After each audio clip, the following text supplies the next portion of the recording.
everybody, I'm coming in for a pregnancy update. They have been few and far between this pregnancy, but I'm finally getting in for one.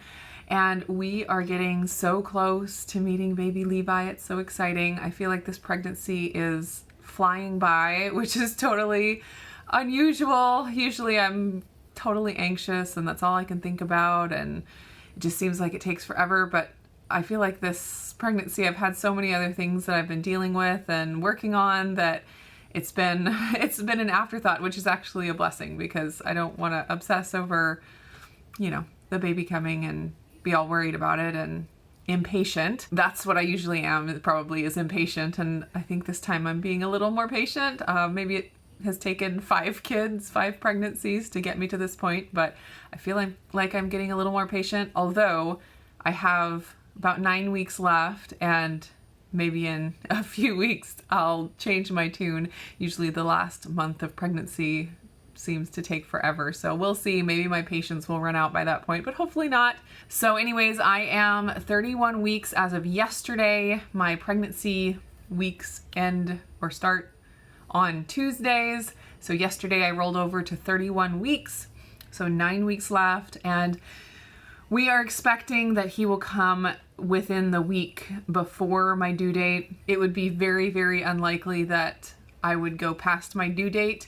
And usually I, for the last 2 pregnancies, we have scheduled the day that the baby is to come because my body gets super ready way in advance. Like the last 6 weeks or so, I get Braxton Hicks type contractions, but they're actually doing stuff, and I dilate early and my body just gets really ready for delivery way early so that when we get close to the delivery time, we can kind of coax my body to start, and we can pick the day that we want the baby to come and go in to the birth center and do what we need to do to get it started.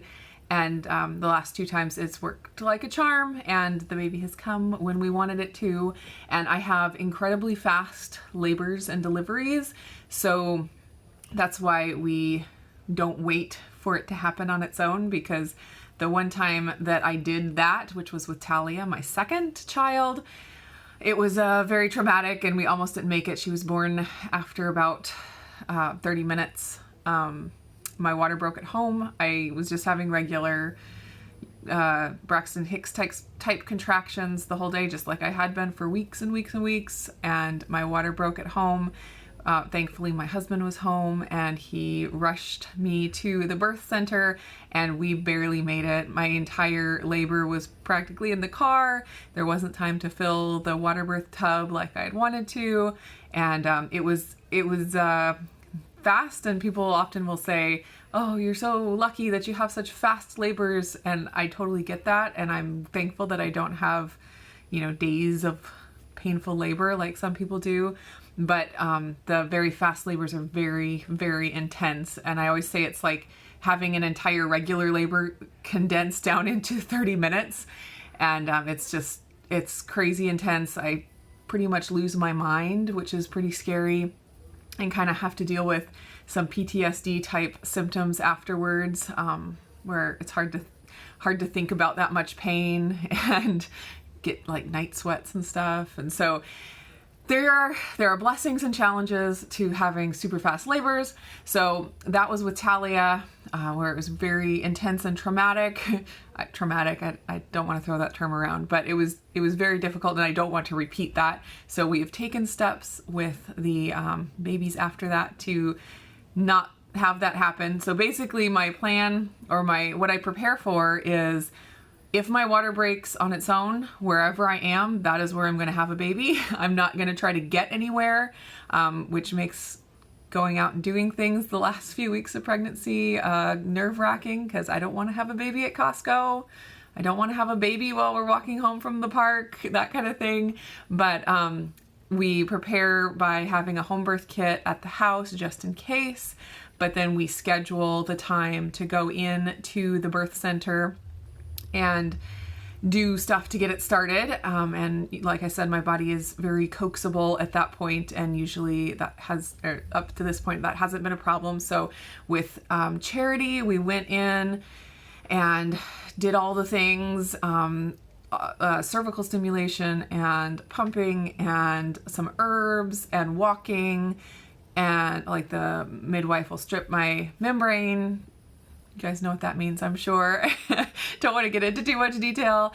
And then once I get a good pattern of contractions going, the midwife breaks my water, and that's what does it for me.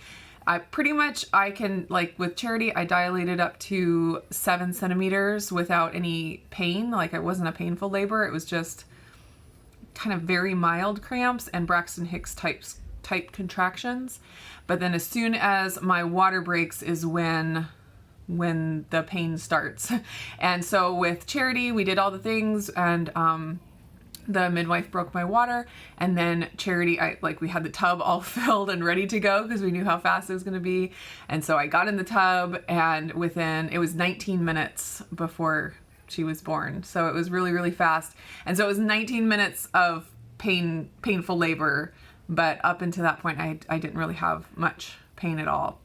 And then with Renee, we did the same thing, although with her, she took her little time.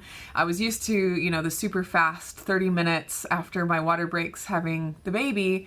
And so we went in like scheduled, we did the stuff to get things started, and then the midwife broke my water, and we're like ready for a new record. Like, it was 30 minutes with, it was 2.5 hours with Autumn, my first, and then 30 minutes with Talia, and then 19 minutes with Charity after my water broke. And so we're like, is this baby gonna be born like in 10 minutes and new record time? But she ended up taking the longest of all of them, which was 3 hours.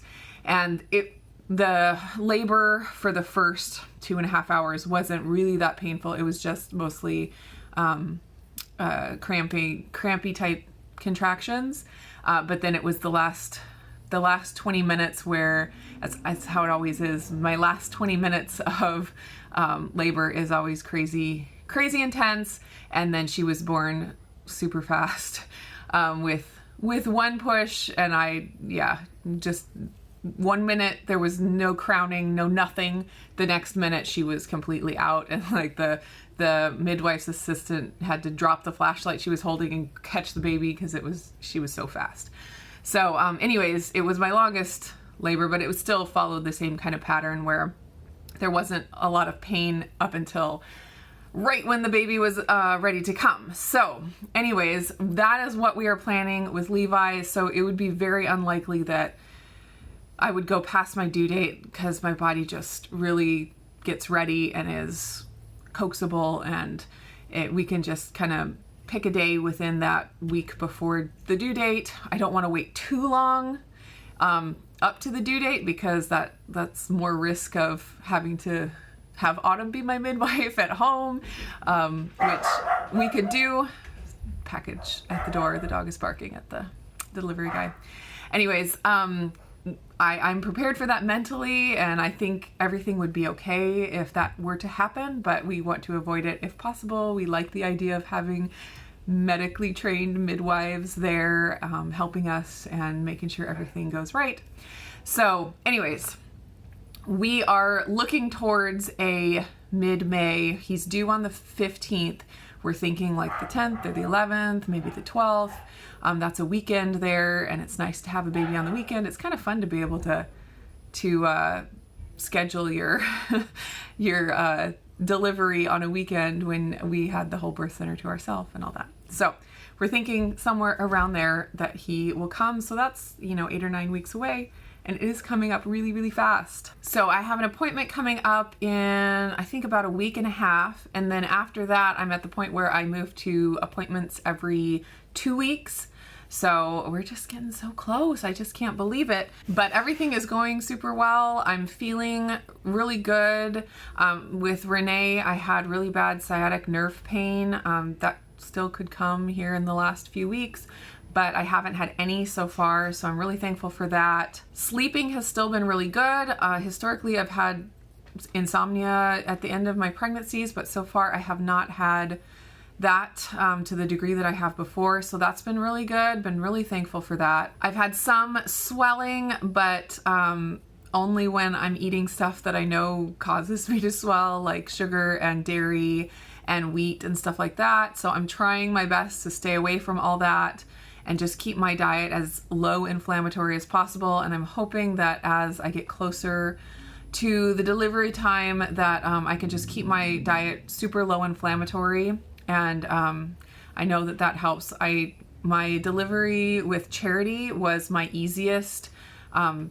Like the pain was the least, and my brain did the best as far as staying in my body and not going insane at the end there of the delivery. And that was when I did a whole 30 all the way. My entire third trimester I did a whole 30, and I definitely think that helped just keeping the inflammation to as low as possible. And I haven't been able, I've been trying to get on a whole 30. I wanted to do the same thing as I did with Charity's delivery and do a whole 30 all the way through the end of the whole third trimester again, but I just have not been able to wrap my mind around it and make it happen. It's just so restrictive, and I've done it so many times that it's just really hard to do it again, especially with things that I know that I do well with, because with the whole 30 you're supposed to cut stuff out and then add stuff back in and see what your body actually does well with. And so for the things that my body does do well with that the whole 30 cuts out, I have a hard time like restricting that when I know that my body does okay with it. So what I'm basically just trying to do is stick with what I know my body does well with and keep out what my body doesn't do well with. It is hard being that this is birthday season for us. We had Talia's birthday just a few days ago, and then Charity's birthday will be at the end of the month, and then my birthday is the next month. So we got a lot of birthdays. I'm just gonna try to do my best there. I don't like to be restrictive around birthdays. I like to be able to celebrate with everybody and not be on a diet during that time, but I'm trying to find the balance of keeping myself really healthy and get prepared for delivery at the same time being part of the family and all that. So I'm just working on it. Not anything official, not doing a real whole 30, just trying to do what's best for my body and what I know is lower inflammatory for me, and just get my body as in a good I can't speak, in as good a state as possible before little Levi comes. As far as weight gain so far, you guys know I got really sick with the flu in January, February, and during that time I lost like 10 pounds. It was ridiculous. I know a lot of it was probably dehydration, but I got down to within 3 pounds of my pre-pregnancy weight. So that was interesting. That was different. And so I definitely ate plenty after that, just trying to make sure that I didn't lose too much weight and that I gained a healthy amount. And as soon as I got healthy and got well after being sick, my body totally rebounded and I gained a whole bunch of weight. I gained all that weight back plus more. So right now I'm sitting at about 16 to 18 pound weight gain, which is totally fine because I'm 31 weeks right now. And so if I gain another 10 pounds, I'd be right in that 25 to 35 pound range. Although with my pregnancies, every single pregnancy, I have gotten to around 185. That's my weight when I deliver my babies. I'm always at that same range, right around 185. And it doesn't matter where I start, because some of my pregnancies I've started, a lot lower, some I've started a little higher, and it doesn't matter. My body just always wants to be at that 185 right now, or when the baby comes. And right now I am right at about 180. So I think I'll probably gain about 5 more pounds and then that'll be it. Just for some reason, my body really likes that weight when I have babies, and I seem to be following the same pattern with this pregnancy. So we'll see. I am interested to see how big Levi turns out to be, because boys are statistically a little bit bigger than girls. And with my girls, they've all been in the 7 pound range, and they've actually all gotten smaller. From Autumn was the biggest and Renee has been the smallest. Autumn was 7'14" and Renee was 7'3.5". So I'll be interested to see if little Levi is, he follows that pattern, or if he's bigger, it'll be very interesting to find out. So I guess that is it for a pregnancy update. This video is already very long, and I wanted to add some information here at the end about a couple ways you can help if you're interested in helping us out during this time of having a new baby come into the family. I've had a lot of people reach out and say they have stuff they want to send, or they want to help in any way that they can, and I am so incredibly blessed by that. So there are a couple ways for you to help out if you feel so led.